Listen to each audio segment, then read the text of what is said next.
Bonjour les amis, me voilà aujourd'hui pour vous parler d'une œuvre de Caillebotte, Gustave Caillebotte, un tableau qui est conservé au musée d'Orsay et qui s'intitule Les raboteurs de parquet. Il a été réalisé en 1875. Gustave Caillebotte est né à Paris en 1848 et il est mort à Gennevilliers en 1894. Il est à la fois peintre, collectionneur.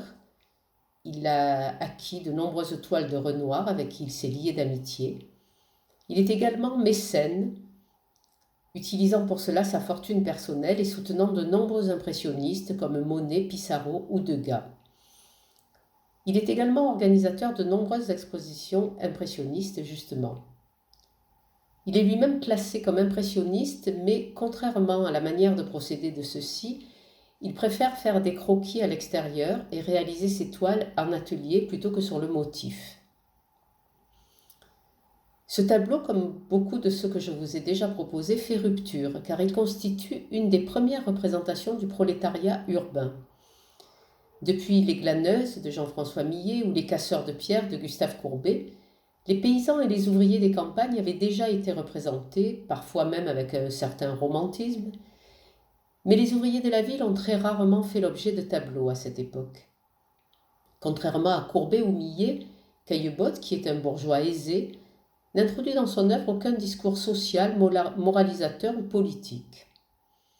Il se situe plutôt du côté de l'observation presque documentaire, ce qui le place parmi les réalistes les plus experts. Le critique Gustave Geoffroy lui reconnaît les qualités d'un observateur dans le modelé des torses et la vérité du mouvement. Nous verrons plus loin ce qu'il en est de cette précision. Refusé par le jury du salon officiel, le tableau obtient un grand succès à la deuxième exposition des peintres refusés de 1876. Le jeune peintre décide alors de se joindre aux impressionnistes et présente son tableau à la seconde exposition du groupe, où Degas expose ses premières repasseuses. Les critiques sont impressionnés par cette modernité, Zola également, mais il qualifiera cependant cette œuvre de peinture bourgeoise à force d'exactitude. Il semblerait que ce tableau ait été inspiré à Caillebotte par la réfection de son appartement situé à la Plaine Monceau, dans l'ouest parisien, un des quartiers nés des travaux de la rénovation de Paris par Haussmann sous le Second Empire. Alors que voit-on ? Une partie d'une grande pièce vide d'un intérieur bourgeois. L'œil est vite attiré par la fenêtre sur le mur du fond, bordé d'un balcon en fer forgé aux arabesques élégantes. Je trouve qu'il y a quelque chose d'Hammershøi dans cet espace. Peut-être que vous aussi vous le sentez.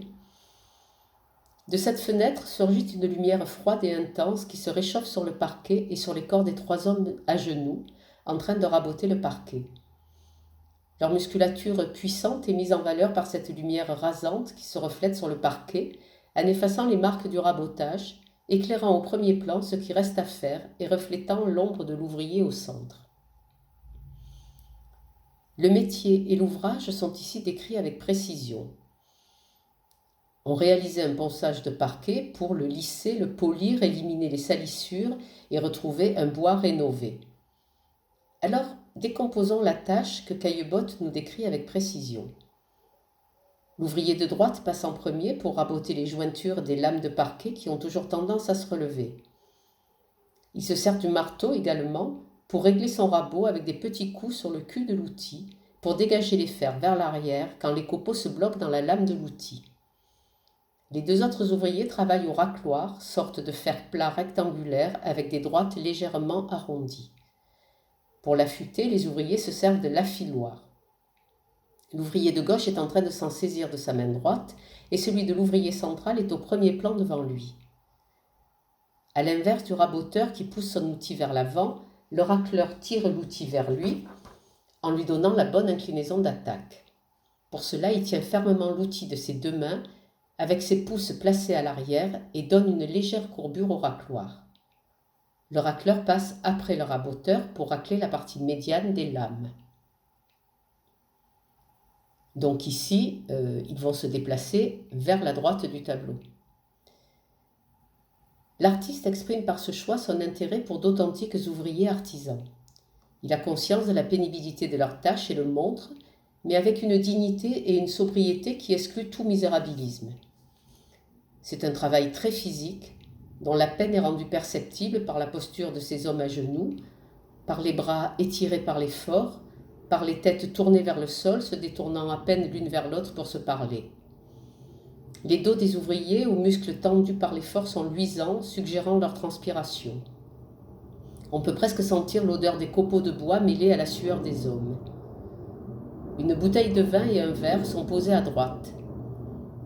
En effet, l'eau à cette époque véhiculait souvent de nombreuses bactéries, le vin était plus sain. Mon grand-père, qui était né en 1899, me racontait que dans la gourde qui l'emmenait à l'école, on coupait toujours l'eau avec un peu de vin pour l'assainir. Les corps comme les vêtements sont de la couleur du parquet, avec la même brillance sur les dos et les lattes, des couleurs chaudes, des marrons et des ocres. Plus clair pour la peau, plus sombre pour les vêtements.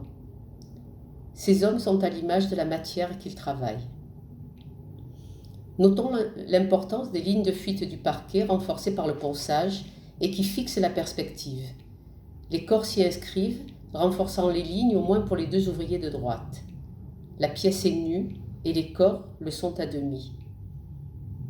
Le tableau est réalisé en plongée, comme souvent chez Caillebotte, à peu près depuis la hauteur d'une personne qui entrerait dans la pièce, peut-être Caillebotte lui-même vérifiant l'avancée du travail.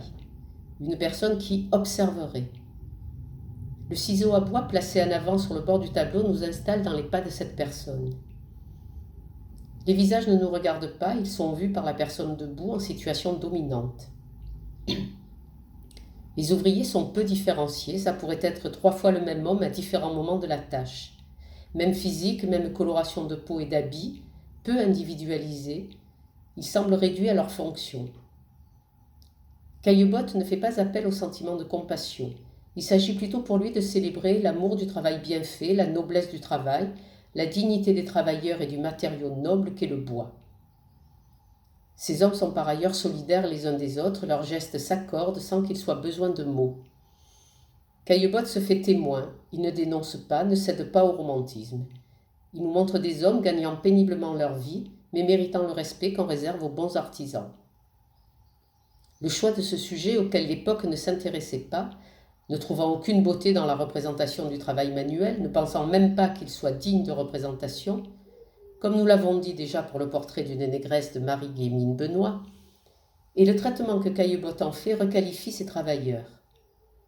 La beauté du tableau rejaillit sur eux, valorise la qualité et la compétence, et pousse à changer de regard et à reconsidérer ces hommes issus du milieu modeste, souvent entachés de préjugés négatifs ou misérabilistes.